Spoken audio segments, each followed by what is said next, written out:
বিসমিল্লাহির রহমানির রহিম। আসসালামু আলাইকুম রহমতুল্লাহ।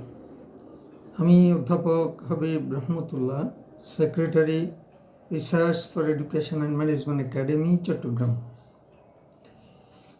আগামী 12 ফেব্রুয়ারি বহু কাঙ্ক্ষিত জাতীয় নির্বাচন অনুষ্ঠিত হতে যাচ্ছে ইনশাল্লাহ। বাংলাদেশের মানুষ 15-16 বছর পর স্বৈরাচার মুক্ত পরিবেশে এই নির্বাচনে অংশগ্রহণের জন্য উন্মুখ হয়ে আছে।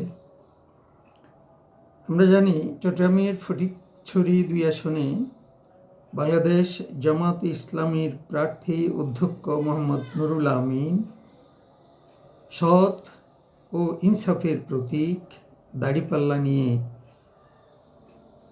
ছাত্র জনতা, যুবক, ফটিকছড়ির আপামর জনতার মাঝে ব্যাপক সাড়া জাগাতে সক্ষম হয়েছেন। অধ্যক্ষ মোহাম্মদ নুরুল আমিন একজন সৎ ও যোগ্যতম সংগঠক এবং দেশপ্রেমিক সমাজসেবক ও রাজনীতিক।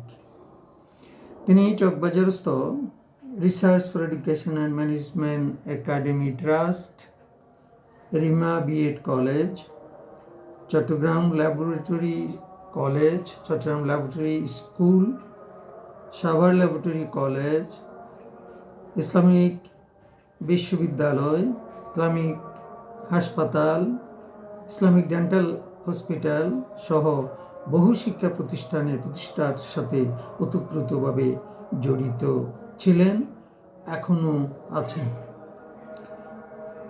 সম্মানিত ফটিকছড়ি আপামর জনসাধারণ, যদি দাড়িপাল্লা মার্কায় ভোট দিয়ে অধ্যক্ষ মোহাম্মদ নুরুল আমিনকে সংসদে পাঠাতে পারেন, তাহলে আমি মনে করি তিনি তার সততা, যোগ্যতা, কূটনৈতিক প্রজ্ঞা এবং সমন্বিত পরিকল্পনার মাধ্যমে এক সমৃদ্ধ ফটিকছড়ি উপহার দিতে পারবেন, এই আমার বিশ্বাস।